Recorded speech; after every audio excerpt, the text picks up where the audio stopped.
Ladies and gentlemen, it's now my pleasure to introduce our guest speaker, Rabbi Nachman Seltzer. We're sorry we're running a little late. We've been keeping him. I must admit I have some personal negias towards Rabbi Nachman, since he runs the local Shir Chadasha boys choir that my son Daniel was a member of for 4 years. But let me tell you some more about our guest speaker. Besides leading the choir, Rabbi Seltzer is also a well-known singer himself and serves as a chazan at many shuls around the world. He's also released 5 albums from the choir. By the way, my son Daniel sang on Am Yisrael 5, in case you want to go out and buy that album. But Rabbi Seltzer is actually probably best known for his writing, and he's the author of almost 30 books, including the It Could Have Been You series, the Class Act series, and the bestsellers Inside Their Homes, Incredible, and the very well-known Zera Shimshon. His latest books are Escape to Shanghai and Encounters with Greatness. He's also a columnist for Hamodia's Indian magazine with his true life stories from around the world. In addition to his music and writing, in all his spare time, Rabbi Seltzer is also a highly in-demand speaker around the world. He's a Rebbe at numerous post-high school yeshivas in Eretz Israel, and he was involved in converting one of his books, The Edge, to a movie. Rabbi Seltzer was a Talmid at the Mir Yeshiva, and he received smicha from Yitzhak Berkowitz of the Jerusalem Kollel. Ladies and gentlemen, please join me in giving a very warm welcome to our guest speaker tonight, Rabbi Nachman Seltzer.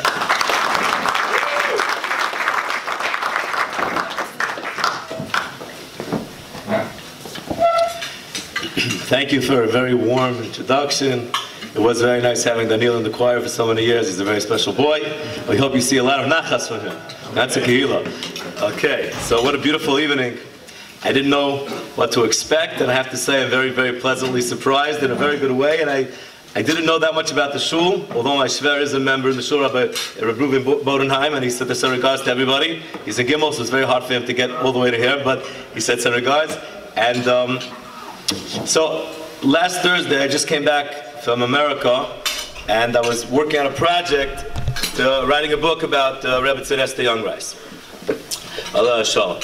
So when the Rav mentioned, when one of the speakers mentioned that the Rav, he's quoting from his father and his grandfather, so it reminded me of something that I kept on hearing in the week and a half of interviews I was doing, the mishpacha of the Rebbetzin. I was going to tell you, I'll get to it in a second, and basically the idea is as follows. Here's a person who, in 1974, began an organization called Hineni. And Hineni, what this woman did, we could say maybe from Devar Neviah until her, there was nobody like this. No woman like this. No, I can't think of anybody else who compares to this person, what she did, and what she accomplished. But the Messiah Nefesh she had for Klal Yisrael. In 1974, after speaking in Eretz Yisrael in numerous venues, she was in the Pineview Hotel in the mountains where she used to spend her summers, and she used to give a Shabbos afternoon drasha on the lawn of the Pineview. Everybody hundreds of guests used to come and listen to her. And there was a group of students from from some organization there, and she was telling them, you know, look at what's happening today. It's a spiritual Holocaust, akin to what I went through. I went to the Holocaust, and now it's a spiritual Holocaust. And you're doing nothing about it, she says to them. And they say, what do you want us to do? She said, if it was up to me, if I had the resources, I would book Madison Square Garden, and I would invite everybody to come for free. Because taking money has connotations to people, like the money, Rosh Hashanah, you have to pay to go to shul for free. That's what she said. She didn't think anything was going to come out of it. But at her son's bar mitzvah, terrace in the park, a few days later, somebody made an announcement that the Rebbetzin is going to begin this organization, Hineni, and you go to her house and see what happens. Let's kick the ball off, let's get it rolling. And from there began a process which led to Madison Square Garden, Felt Forum, 1974. 5,000 people. Like this. She's in her waiting room, backstage. And her father comes and he says, all the time she was always talking about her father, her grandfather, all the time. The Menuchas Asher from Hungary, All the time, the Rebbetzin told me about her father, grandfather. Everywhere she went, every time a kid, the family got engaged, she came with a sefer, this farm of the Mishpacha. She would introduce the new family to Menuchas Asher. This is the Zayda. She davened with the canes of the Zaydas, the farm of the Zaydas, everywhere the Zaydas. Like we're always talking about the father, grandfather. That's what the way it was. So her father comes in and he says to her, he says, there's people waiting outside and they don't want to let them in. You can't start until every single person has a seat, or at least to sit on the floor. The manager's not letting anyone in. So the Rebbetzin says, call the manager. And they bring the manager, he's not Jewish. And she says to him, do you believe in God? He says, well, I never miss going to church if that's what you're asking. She says, all these people outside are here tonight because they want to connect to God. And if you will let them in, I promise you that you will go one day when it's your time and you will stand before God and you will be able to tell God, I let these people come tonight to become close to you. It's going to help you have a good place in heaven. And he says, okay, they can come in. But they're going to heckle you. Maybe they're going to heckle you. They're going to come, they're going to sit right in front of the stage. It happens to be, I'm not going to write this, but the JDL were protecting the front of the stage. So everything was okay. Anyways, the point is, on the way to the stage, I don't know this for a fact. I am guessing. I am going into the Rebbetzins head over here. I'm assuming this is what happened.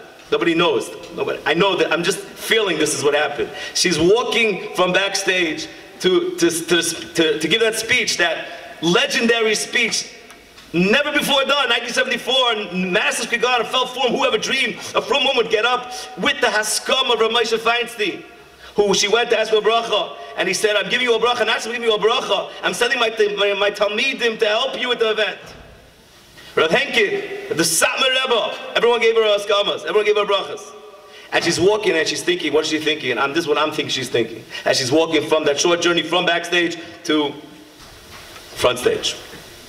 She's thinking about something that happened to her when she was 5 years old. What happened when she was 5 years old? And she wrote this many times. In her books, you read her books, she wrote this many times. She says, I'm 5 years old, my parents, it's right before the war, my parents take us to visit my grandfather in Hungary, in a little town in Hungary. And I love spending time over there. I used to hang out with my grandfather in his room, in his study, and he would pick me up on his lap, and his long white beard would tickle my hair, and he used to sometimes take a break, and let's have a tea break, he would give me the sugar cubes, and me and Zaidi used to sit together. It was like the most amazing thing, I loved it so much. So one morning she goes down to her grandfather's room, and she opens the door at 5 years old, and she sees her grandfather sitting at the table, and he's crying. She got very scared, and she ran to her father. She said, why is Zaidi crying? So her father came and he said, come here, put on your coat, your gloves, your hat, your boots. And he put on his coat and he said, let's go outside. And it's freezing cold outside, Hungary, snow. And he says, let's go outside. And he starts walking in the snow. And he says, walk in my footsteps, he says to her. He says, the Zayd is crying, he said, because hard times lie ahead. And he's scared. He wants to know. He's begging Hashem that his children should be able to walk in his footsteps. Walk in my footsteps. That's what the Zayd is crying.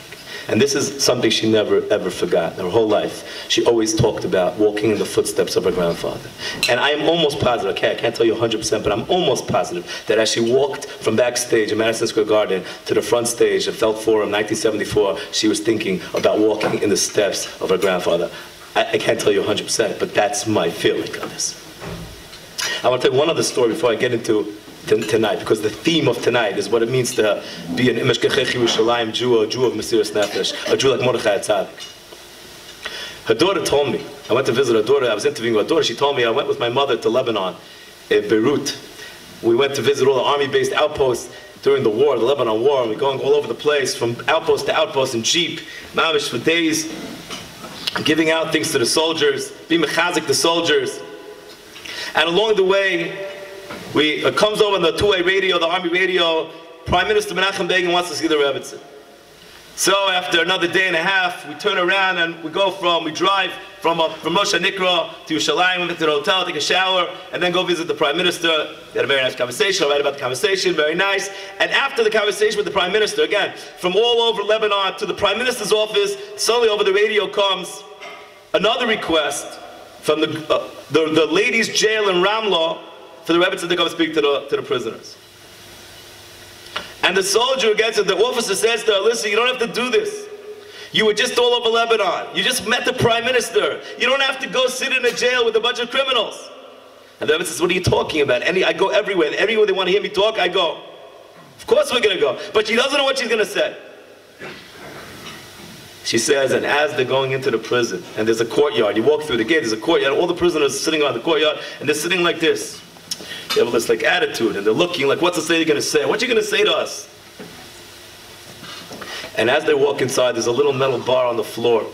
And the Rebetzin's right-hand woman, Barbara Janov, was holding all this stuff in her hands, and she tripped over the metal bar, and she went flying, and everything went flying.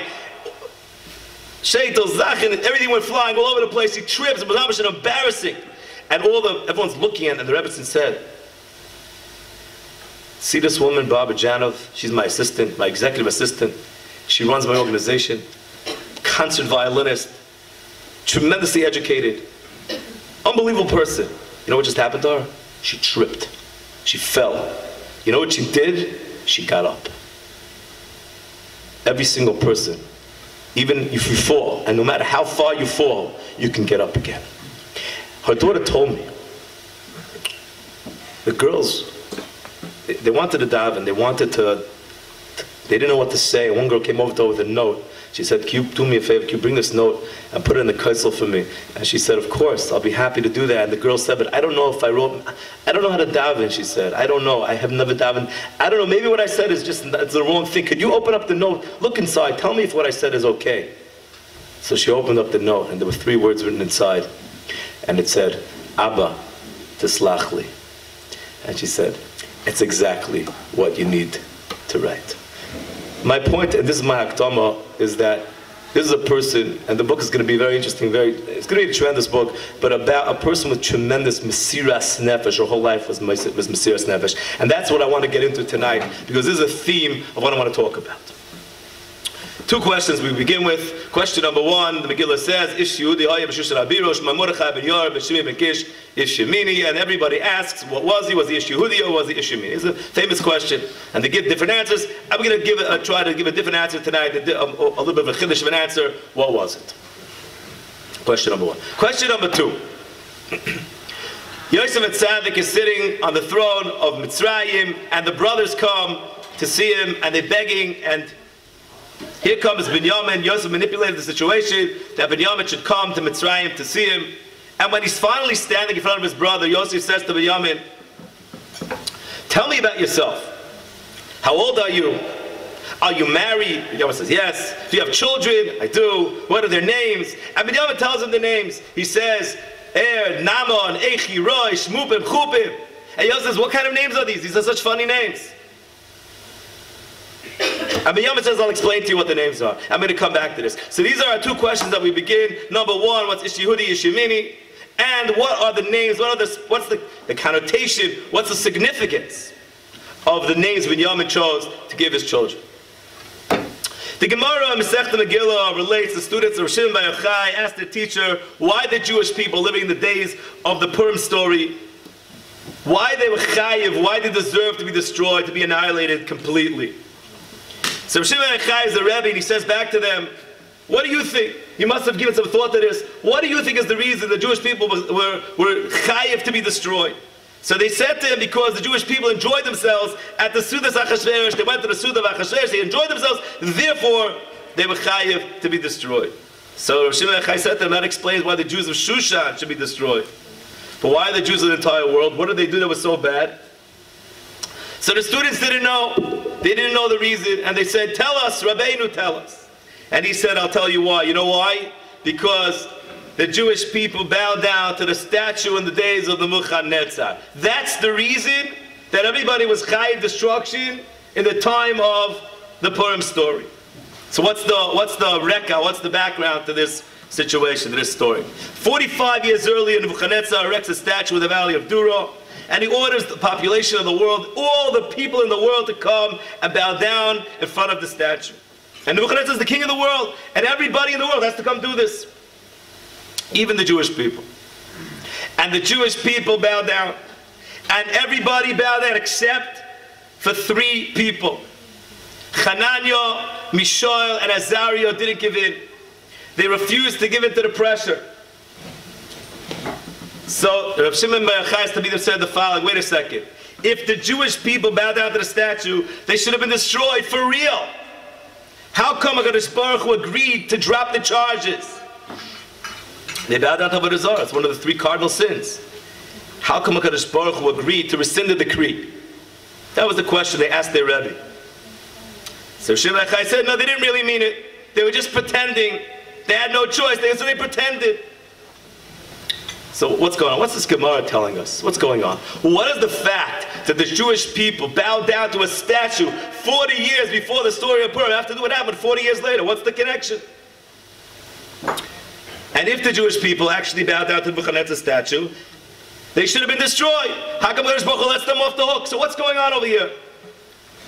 So in order to understand what's going on, we need to take a step back in time to the moment that Galus began. What happened? So Baruch Hashem, for us, we have a very poignant description brought down in Tehillim telling us what happened at that moment in time.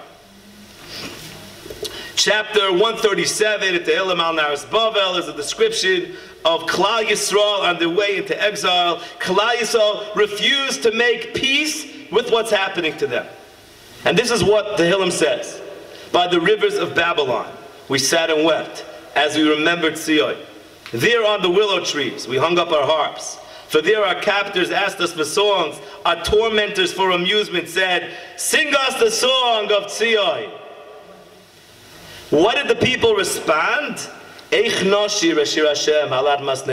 How can we sing the songs of Hashem on foreign soil? The Levium, how can we? They broke off their thumbs. That's what they said, how can we? And now we refuse to. So there you have it. An absolute refusal to come to terms with an alien land. It was at that great moment that Klal Yisrael took an oath that has accompanied us through Galus until today. The promise that has become the hallmark of Klal Yisrael. Im eshkachech Yerushalayim tishkach yemini. If I forget thee, O Jerusalem, may my right hand forget its skill, may my tongue cling to the roof of its palate. If I do not remember you, if I do not set Yerushalayim above my highest joy. Klal Yisrael was a ragged nation, disoriented nation. They were engulfed by sadness. They lost the Beis HaMikdash. They thought they lost the love of Hashem forever. They were in an alien place, not a home. They would never make peace with the newfound reality. Fast forward 70 years. The Jewish people are sitting at the Sudas Achashverosh. But there was something original about this party. I don't think in the history of the world that before this party there was any other party, at least I don't know of any other party that had a theme. This party was the first party that had a theme. What was the theme of the Sudas Achashverosh? It was the Beis HaMikdash theme. The king was dressed like the Kohen Gadol. The band was dressed like the Levium. The waiters were dressed like the Kohanim. Before every plate and every setting, there's a little menorah made of chocolate and a little shulchan made of marzipan. It's very nice, it's very cute. 70 years before, what do you want? 70 years earlier. It's so long. It's such a long time. Can't expect people to remember a promise they made 70 years earlier on the rivers of Babylon. They said, what do you want? Let me ask you a question. Anybody here in this room have relatives who went through the Holocaust? Anybody here? Yeah? You know how long ago that happened? 70 years ago. Imagine if you went to a party and at the place in front of you there was a little gas chamber made of chocolate, a little crematorium made of marzipan, a little party favor, it was very nice, a little oven. You okay with that? No, of course not. Why? It's 70 years ago. It's so long. Who remembers? How on earth did the Jewish people go from never forgetting HaKadosh Baruch Hu, Meshkechech Yerushalayim, Tishkach Yemini, they're sitting at a party and the whole theme of the party is forgetting Yerushalayim? How does that happen? So, Shimon Echai students aren't just referring to the Jews of Shusha. They're talking about the Jews of the whole world, because the Jews of the whole world were all in the same boat over here. Everybody was the same. Everybody was very happy where they were. Everybody, none of them were looking to go back to the Beis HaMikdash. Says Reb Shimon Echai, what you're saying is true. This is the cause for HaKadosh Baruch Hu is threatening them with complete destruction. But when did their disdain for the past begin? At what point did the Jews go from crying over the Charbon to their sensitivity of enjoying such a party? What was the error that began that moment of compromise? There's always a moment that you could say, that's where it started. That's where it began. So Shimon Echai told this Talmid, he said, I'll tell you the moment it began, he said. The problem started, the shift in the Jewish mindset began at the time the Jewish people bowed down to Nebuchadnezzar's statue 45 years before the Purim story. If you're looking for a turning point, for a fatal error, for a tragic compromise, that's the moment. And I want you to picture the scene. The edict emerges from Nebuchadnezzar's palace. Beep, beep, beep, beep, beep. Good morning, you're listening to the news from the palace. Nebuchadnezzar has ordered every single person in the empire to come and prostrate themselves in the valley of Dura by order of death. So what happens? You hear this on the radio in the morning. What do? You jump up, you go, what are you going to do now? You're a Jewish person, you keep the Torah, what are you supposed to do? Every single Jew gets out of bed and runs to the Rav, and runs to the community. You know, they run to the Rav, and they say, what do we do? The Nebuchadnezzar said we have to bow down to the statue in the valley of Dura. What should we do? So everybody asks, they're waiting now to hear what the Rabbanim are going to say. What should we do? Okay. Out come the Shas and Shuvas from different Rabbanim, different organizations, and I quote, the RCB, Rabbinical Council of Bavel, meets to discuss the challenge facing them. The Orthodox Union of Babylonian rabbis comes together to address the crisis. The Babylonian Jewish councils convene to meet, a giant gathering of all the leaders and all the different people, the presidents, the rabbis, everyone comes together to discuss what should we do to combat this terrible crisis. Jews around the world look to their teachers for guidance and leadership. Outcome, the halachic rulings from the great rabbis of the day, the RCB, bowing down to Nebuchadnezzar's statue is mutter, it is not avodah zarah. The BJC, the statue is a glorification of the king. It is most definitely not avodah zarah. On the contrary, the law of Dina B'chus Dina applies. It's a mitzvah, go bow down. And so on and so forth. What makes this even more interesting is the fact that Shimon Echai agreed with the Rabbanim. He agreed. He said it wasn't avodah zarah, but that wasn't the point. What was the point? The point, whether it was permissible to bow down to the statue was not the point, because there were 3 people walking around saying over our dead bodies, we won't bow down to the statue no matter what you call it, a statue, an andarto, a piece of licorice, we're not going to bow down to it no matter what you call it, doesn't make a difference. Why not? Because we won't bow down to anything, we won't prostrate ourselves in front of anything which is reminiscent of avodah zarah. All we care about, all we fear is a Kadosh Baruch Hu, God in heaven. That's all. We will not compromise with the realities of Golus. And I quote the Babylonian Jewish press's words in response to the fanatical Kanoisha stance. Those 3 are zealots, said the Babylonian Jewish press. And as such, they do not represent the Jewish community. We do not agree with them. We do not concur with their judgment. We do not condone their actions and behavior. They are fanatics. And as such, they do not represent the mainstream of the Jewish people. Hananiah, Mishael, and Azariah didn't listen to what everyone was saying, not even for a second. They didn't bow down. And you know what happened? They were thrown into the burning furnace. And a miracle happened, and a miracle occurred, and they were saved. Said Reb Shimon Echai, the moment the Jewish people made the collective decision to bow down to the Nebuchadnezzar's statue, it was the beginning of the end. We've been granted a heter. Nobody was at fault. Nobody was going to get punished. It was mutter. It was a mitzvah. It was all good. It's all good. Don't feel bad. You're allowed to bow down. But being willing to bow down to someone other than HaKadosh Baruch Hu means that you're allowing yourself to forget what he means to you. It means you're allowing the relationship to rust and tarnish. And that's the beginning of the end. It's a fatal compromise. It means that you've decided Bavel is your own and native land. Even if it's not the classic example of avodah zarah.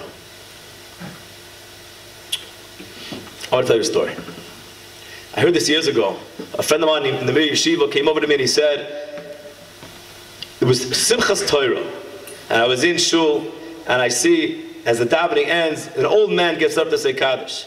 And he says, he's saying Kaddish, and as he says Kaddish, I'm watching him, and he's crying as if the person he's saying Kaddish for passed away 2 days ago.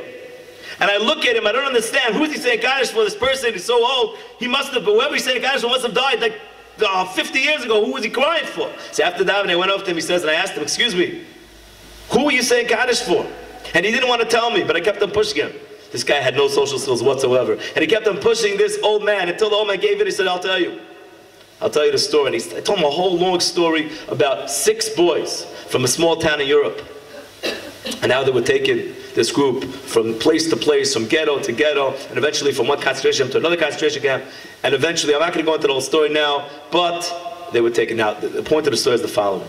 In this group of 6 boys, there was this old man, and he was the tzaddik of the group. And the whole time, he was the one who kept on saying, the Rebbetzin Shalom could change things in the blink of an eye. From 1 second to the next, things could change. And they would say to him, no, it's terrible. Where is HaKadosh Baruch Hu? Keli, lama azaftani. And he would say it could change from 1 second to the next. So there was him in the group, and then there was the kid in the group who was the Apikoros. Shia was the Apikoros. And he's the kid who's always telling them, you know, you believe in Hashem. And she is always saying, where's HaKadosh Baruch Hu? If there's Hashem. And everyone else in the group was on the fence. But as the time passed, as the years passed, the guys on the fence started falling over to Shia's side. Who could blame them? By the time they get to Auschwitz, and then the train on the way to Auschwitz, everybody's on Shia's side. And they keep on saying to him, no, where's your God? You keep on telling us everything could change. What's going on over here? Where is he? And he won't get into it. He says, all I can tell you is that everything could change. From 1 second to the next, everything could change. So they get to Auschwitz, I don't have to describe, enough has been written about this, everyone knows what happens. You get to Auschwitz, and immediately they're taken to be selected, right or left. So they're standing on line, and Shia says, no, we're in Auschwitz now. You see the oven, you see the gas chamber, you see those chimneys, that's our parents and our grandparents. What do you say now? It's going to change? Things are going to change? And he says, yeah, I believe it could change. I believe from 1 second to the next, it could change. Ani mami be'emunah shalema, it could change from 1 second to the next. So they're standing in front of whoever it was that day doing the selection. They go one by one by one. They stand in front of him. And he sends all of the group to the left. They all go to the left. They all go to the gas chambers, except for one person. He sent Shia, the Apikoros, to the right. Shia, the Apikoros, goes to the right. And everybody's looking at their friend. And they say, how could it be, Hayitachin, that you're the one who kept on saying that HaKadosh Baruch Hu could change, and HaKadosh Baruch Hu could save the day, and nothing is, it's not over till it's over. And who's being sent to life? The Apikoros. And who's going, what do you say now? The Apikoros is going to live, and you're the one going to be killed. And I said, it's not over. HaKadosh Baruch Hu could save everything now. And then, from 1 second to the next.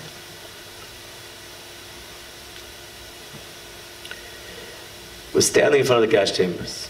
And only Jewish people could have a fight about a theological discussion at such a moment. You understand? You're online, they're going to kill you in a second, they're fighting. Mamash sugya. What do you say? HaKadosh Baruch Hu, and believing, and HaKadosh Baruch Hu, Olam Haba, and Olam Hazeh, everyone's fighting about it. The Apikoros and the Yeshiva Bacha. And then they get put into the gas chambers. And they're stuffing them in. And this guy, this old man, he says, I end up right in front of the door. And they lock the door, and we hear the canister, and everyone's yelling. I mean, you can imagine a bunch of Jewish people, everyone's yelling at this guy, and he says, and suddenly, and he's still refusing to give it, it's not over, and he's screaming back, and they're yelling at him, and suddenly he says, I hear like something stops, there's a click, and we hear the door is open. And I've written many stories about the Holocaust, books about the Holocaust. I heard maybe this happened twice in the whole history of the war. I know of 2 times, where the door is open, the gas is stopped, they open the door, and there's a Nazi standing there, and he looks inside at the group of people. He says, a new shipment of people has arrived in Auschwitz, and we need help. You, he says, come and help me. And he pulls me, he says, right out of the gas chamber. And then he closes the door, and he locks it, and that's it. It's all over. And I'm walking out. I can't believe what just happened. And as I'm walking through Auschwitz, I see none other than Shia. Shia sees me, and his eyes almost pop out of his head. And he forgets where he is. And he starts running towards me. In Auschwitz. You don't do anything. You don't just do whatever you want.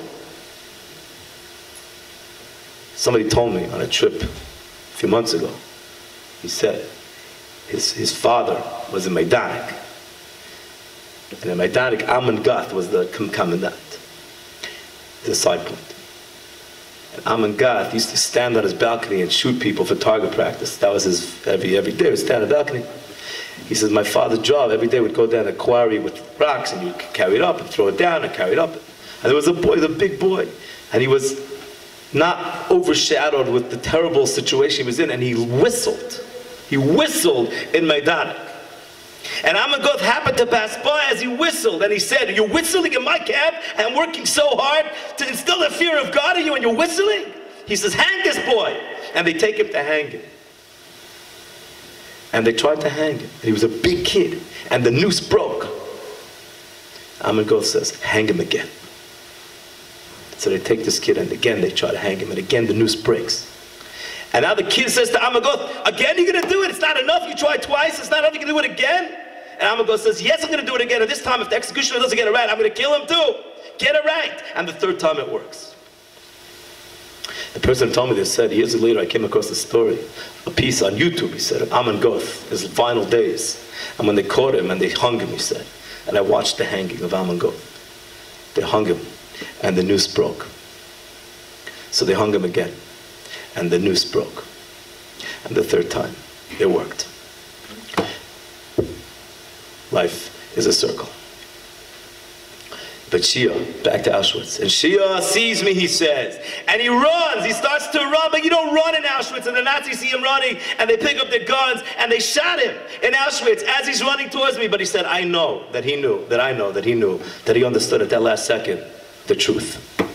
That everything could change from one second to the next. If you believe in HaKadosh Baruch Hu, and you know HaKadosh Baruch Hu is the real HaKadosh Baruch Hu, and there's no bending to false gods, and it doesn't matter who it is, and it's mutter, and it's this, and it's that, but you're not going to bend, because that schmecks, it smells of Avodah Zarah, and we don't do that, we don't bend down. You could call it an andarta, you can call it this, you can call it that, it doesn't matter, we don't give in.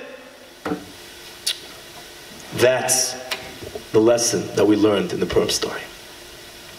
And many years ago, Shner Kotler, the Rav mentioned me, Shner Kotler, while we were sitting and talking, he uttered a line at a dinner in Toronto, and he said the following: in the name of the name of my father, Aaron, he said, the Yeshua for the Dar, the salvation of a generation, can only come through someone who did not commit the sin of his generation. And das is given Mordechai Tzaddik and Shushan Abira, and that was Mordechai Tzaddik and Shushan Abira.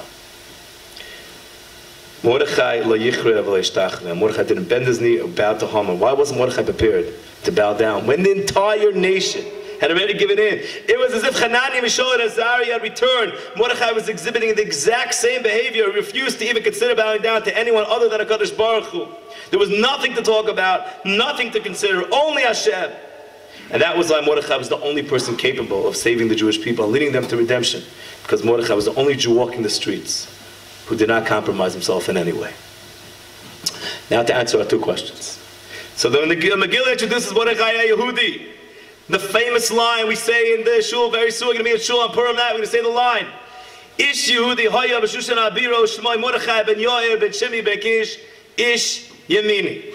There's an inherent contradiction. Was he from the tribe of Yehuda? Was he from the tribe of Binyamin? What was he? We can answer it the following.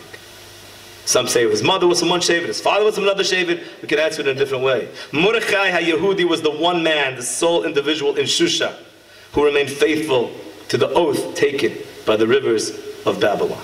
If I forget thee, O Jerusalem, may I forget my right hand, Yemini.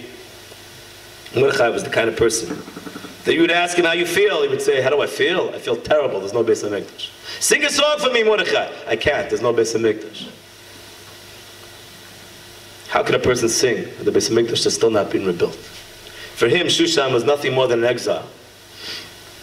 And that was why he would ultimately move to Eretz Yisrael with Ezra and Nehemiah. He was an Ish Yemini, a man who would rather forget his right hand, his Yad Yamin, than Yerushalayim, even for a second. Mordechai never made peace with Golos. If you wanted to know what an Al Naharis Bavel Jew and a Mishkechech Yerushalayim Jew was, you looked at Mordechai.